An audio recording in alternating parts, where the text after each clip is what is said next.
Israel और UAE ने 72 सालों से चली आ रही दुश्मनी को भुला दिया है।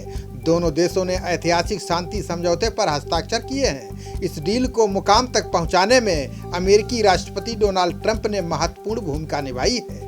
इस समझौते के बाद यूएई और इजराइल के बीच राजनयिक संबंधों की नई शुरुआत होगी। इस वीडियो में हम आपको बताएंगे कि यूएई ने 72 साल की दुश्मनी को भुलाकर इजराइल का हाथ क्यों पकड़ा। इस समझौते का भारत पर क्या असर पड़ेगा। पश्चिम एशिया के दो बेहद ताकतवर देशों में इजराइल और संयुक्त अरब अमीरात हैं। संबंधों को सामान्य बनाने की दिशा में ये समझौता ऐतिहासिक बताया जा रहा है। इस डील के बाद इजराइल अपनी तरफ वेस्ट बैंक के इलाके पर कब्जा करने की विवादास्पद योजना को बंद कर देगा। अमेरिकी राष्ट्रपति ट्रंप ने कहा कि इस डील के बाद पश्चिम एशिया में स्थायी शांति आएगी। ये समझौता इसलिए महत्वपूर्ण है कि अब तक इजराइल का किसी भी खाड़ी देश के साथ कोई राजनयिक संबंध नहीं रहा है।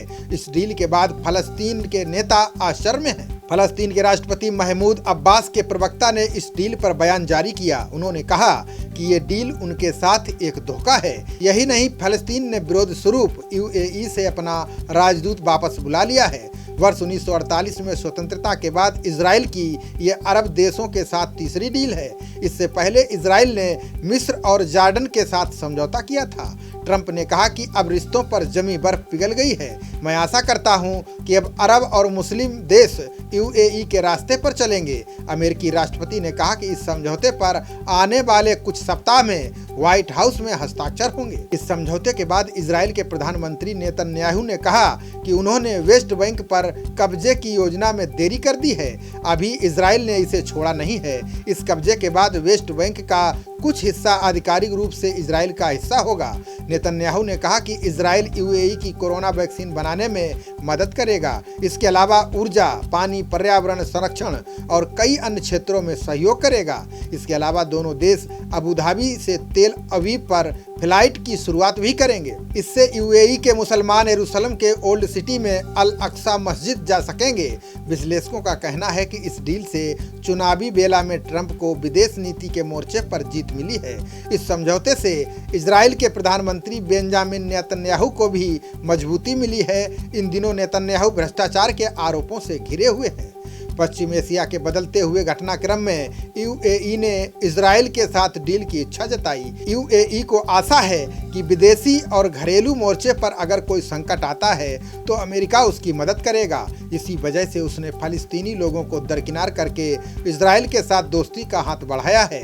इजराइल और यूएई के बीच हुए ऐतिहासिक शांति समझौते से दुनिया भर के मुस्लिम देशों में न केवल इजराइल की स्वीकार्यता बढ़ेगी बल्कि इजराइल की सुरक्षा और स्थिरता को भी इससे लाभ मिलेगा। विशेषज्ञों का मानना है कि यूएई और इजराइल के बीच पूर्ण राजनयिक संबंध स्थापित होगा।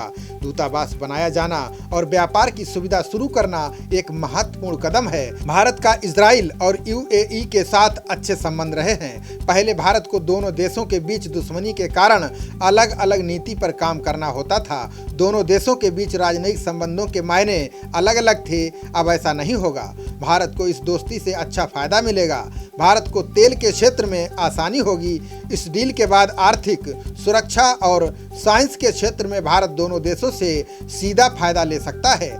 मध्य पूर्व के देशों के साथ इजराइल बहुत पहले से संबंधों को सुधारने के लिए काम कर रहा था। इस समझौते से ईरान, चीन और पाकिस्तान को तगड़ा झटका लगेगा। ईरान और पाकिस्तान ने सीधे तौर पर इजराइल को ना तो मान्यता दी है और ना ही कोई राजनयिक संबंध रखे हैं। वहीं चीन को झटका इसलिए है क्योंकि पश्चिम एशिया के देशों में उसकी मजबूत होती पकड़ अब कमजोर हो गई है। खबरों का सिलसिला जारी रहेगा। देखते रहिए जनप्रवाद। नमस्कार।